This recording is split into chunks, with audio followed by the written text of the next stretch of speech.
Hi there, I'm Lauren and welcome back to my YouTube channel Sweet Smiling Soul, where I talk about all things sewing.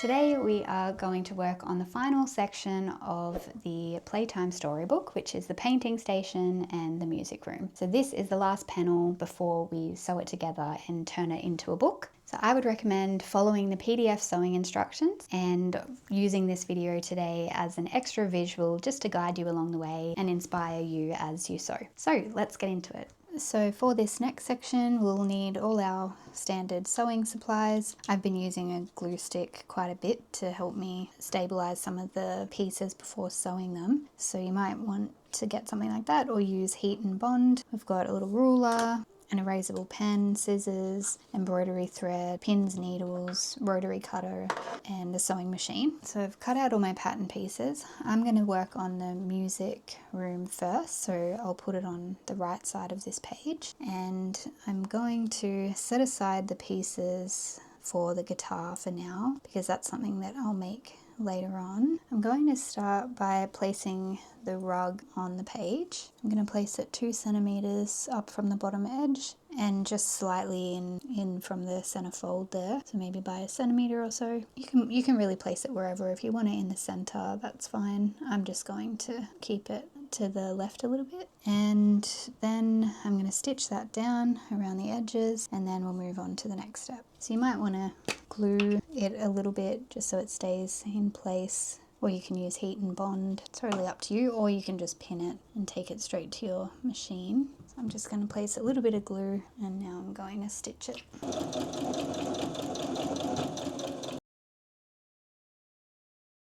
So the rug has been stitched on, so now I'm going to take my table pieces and place them here. So I'll place it about 2 centimeters down from the top edge of the rug and over to the left a little bit, and I'm going to stitch it there.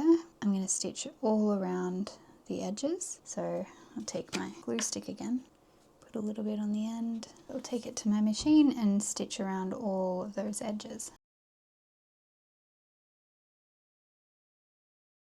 So the table has been stitched down, and now I'm placing the music player on top, and behind it I've just got the handle, so I've kind of tucked it in a little bit. I'll stitch this part down first and then I'll stitch around the handle. So I've stitched around the edge, and now I'm going to stitch around the handle. So I'll stitch across the top there first and then along the bottom. So that's been stitched down, and now I'm going to add the speakers and the little parts to the music player. So I'll place the speakers on the side there, and then this rectangle in the middle, a little bit lower, and then just above it I'm going to stitch some French knots to represent buttons, but you could also just use a marker and draw them on if you like, or paint them on. It's totally up to you. But that's what I'm going to do. So I'll stitch these down first, and then I'll do some French knots just above the rectangle there.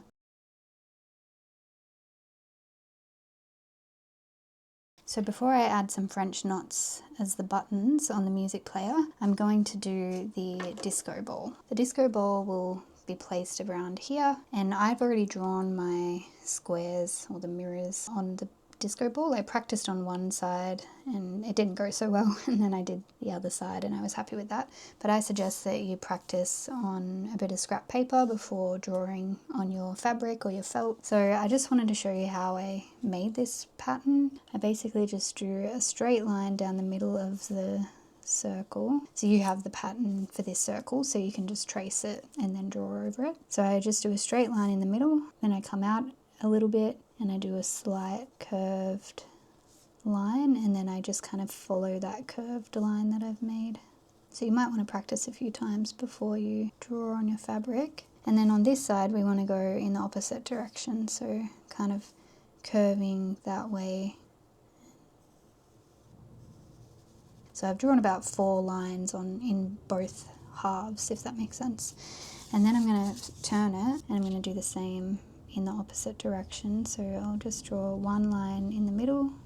You can use a ruler for this part if you like. And then I just go in one direction on a slight curve, and then continue to follow that curved line to create even lines. And then I'll flip it and I'll do the other side.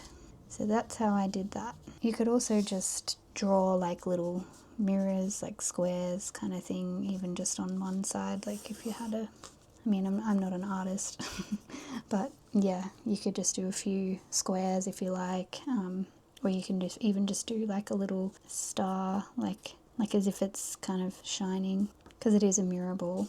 But I don't know, that doesn't look really good, but you get what I'm saying.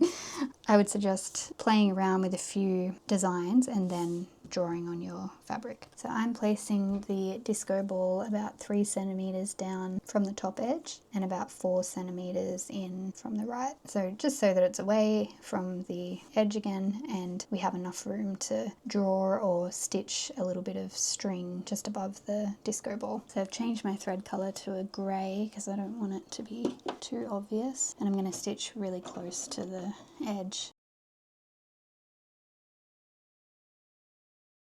So the disco ball has been stitched down, and now I'm going to take some thread and just stitch a line just above the disco ball. So I'm just going to draw a line with an erasable pen up to the ceiling, and then I'll just stitch with the back stitch from the ball to the edge. So from here, I'm probably going to do a little bit more embroidery. I was thinking maybe some music symbols around the music player, and a little bit around the ball, or maybe like a star. I'll see. Not quite sure yet, but I'll think of something and I'll show you what I've done once I'm finished. But I'll also add some French knots here to represent buttons. And like I said, you can draw them on if you like. If you've got like a Sharpie or fabric markers or something, you don't have to stitch them if you don't want to. I'll do that first and then I'll decorate a little bit later. Start here. I think I'll do 4 like that.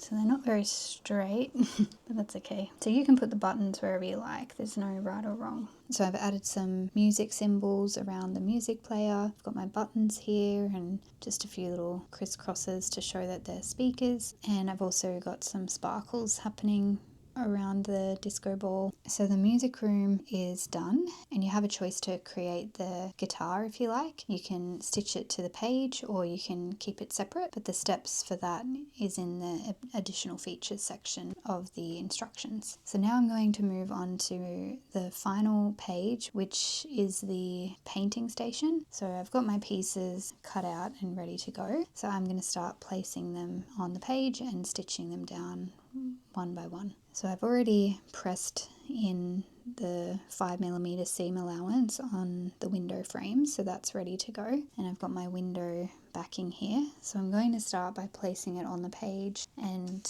I'm going to place it so that it's 3 centimeters down from the top edge and about 3 centimeters in from the left edge. And then I'm going to stitch around all 4 of those sides. So the window backing has been stitched down, and now I'm going to take the window frame, place it over the top and make sure all those edges are tucked in, pinning that, making sure that it's straight. Actually, I might just put that pin in the center. And I'm going to stitch around the squares first, and then I'm going to stitch around the outside. And the reason why I do that is it just stops it from kind of bubbling up in the center.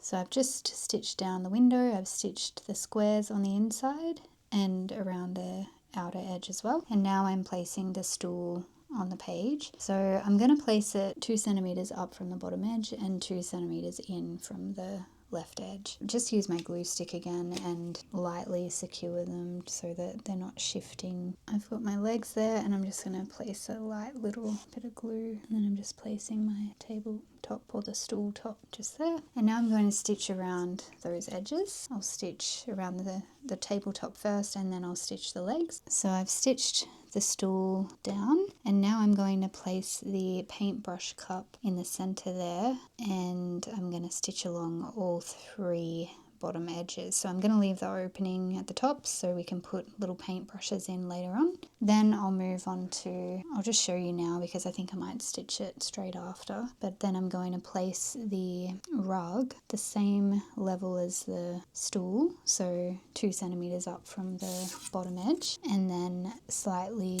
in from the center fold, but also about 1 centimeter away from, so kind of in the center between the center fold and the stool. Then I'm going to stitch around that edge as well. I'll pin it in place while I'm here, and now I'll get both of those stitched down. So I've stitched the paintbrush holder down, and I've stitched the rug as well, and now I'm going to place the easel a little bit to the right of the rug, but in the center as well, so halfway down the rug there, but over to the right a little bit. That's where I'm going to place mine, but you're welcome to place it wherever you like, whether you want it right in the center. I'm just going to the right a little bit because I think I put my rug a little bit too close to the stool, and so the center fold is here, and I want to make sure that when I put my canvas here it's not overlapping the window, so I'm just putting mine a little bit to the right, but you'll be able to see where it looks best on your page. So now I'm going to stitch around all of these edges, and I'm just going to take my time going around the corners because we want to make sure that our stitches are nice and sharp coming around there. So I'll take my time,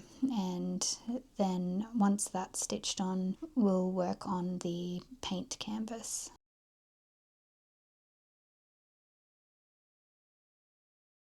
So I've stitched down the easel, and now I'm going to work on the canvas. So there are 2 ways you can go about it. You can draw a picture on the canvas, fold in the 5mm seam allowance around all edges, and then stitch it directly onto the easel so that it always stays there. So that's one option, and the second option is to add a little bit of interfacing on the back, which is what I'm going to do, and it just gives it a little bit of structure. And I've got a second piece of fabric here that I'm going to place on the top of that. So I've got my pieces right sides together. I'm going to stitch around the edge, turn it right side out, and then it'll be a canvas kind of separate from the book. And I'm going to probably make a second one eventually. I won't do that today, but for now I'll make it like that, and then I can also place a Velcro dot on the back and it can be stuck onto the canvas that way. It's up to you if you want it to be separate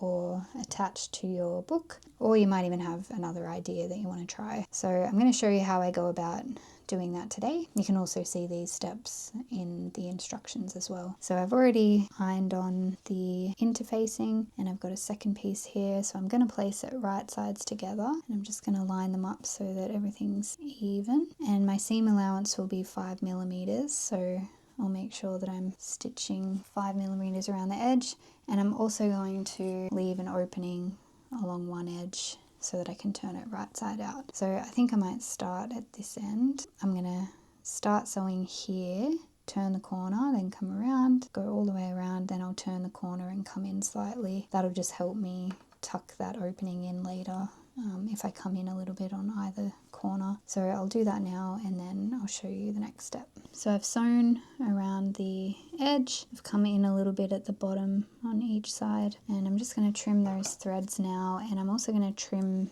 the corners and reduce the bulk a little bit. Trim the corner here, I'll trim this corner, trim this corner, and this one. I'll just trim the edges as well because I don't really need all that extra fabric there. And then I'll turn it right side out. So a turning tool or a crochet hook or something might come in handy. So I've got a crochet hook, but I've also got my hump jumper which doubles as a point turner. So I'll see if that helps me turn it right side out. But basically we want to just bring the corners in and then just gently turn it without pulling out any stitches. It might help to start with your fingers first, and then at the end you can poke into the corners. And the other one, I'll just kind of manipulate the fabric a bit so that we make sure all the edges are pushed out as well. And then I'll do those bottom 2 corners that I made as well. So that's my opening there. I will give it a bit of a press and then I'll tuck in that opening as well at the same time. So I'll just tuck it in the 5mm seam like the rest of it, and then I'll press that down. So now that I'm closing it up and I'm going all around the edge, you can see I've got my hump jumper at the back here. It's just going to help me get over this hump because there is a little bit of a hump happening around the corners here.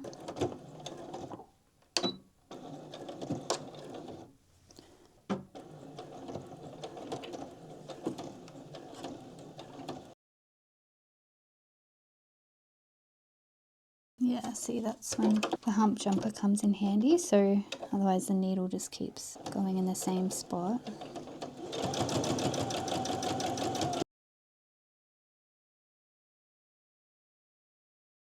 So you can see that stitch that I just made to close up that opening, but I've kind of come around and that's looking okay. So I'm going to say that that's finished for now. So if we get our page and test it, we can have it placed there, and you can see that it's not overlapping the window, it's not overlapping the center fold, and it sits nicely on the easel. So that's that. I'm just going to see if this fits in the cup, and it does. So that's how I'm going to have the paintbrush. And then I've got a second one here ready to sew. This one can either be stored here with this one, or it can go in the little pocket of the apron that you can make as well, and that's an optional extra. Otherwise you can just keep both in this little cup here. And then the other thing is the paint palette. So this was my first draft, but I'm going to make another one, so it might look a little bit different in the instructions for you, but that's an optional extra as well that you might want to check in the additional features section, and the steps to put that together will be there. The guitar, like I said, that's also in the additional features section as well. I think I might make another video separate with the extras in there so that you can see how I put those together as well. So I hope you enjoyed sewing the final section of the Playtime Storybook. Let me know your thoughts in the comments. You can also email me with any questions at hello@sweetsmilingsoul.com. So far we have made the cover for the Playtime Storybook, we've made the tea party room and the cozy corner, we've made the outdoor scene with the slippery slide and the paddling pool,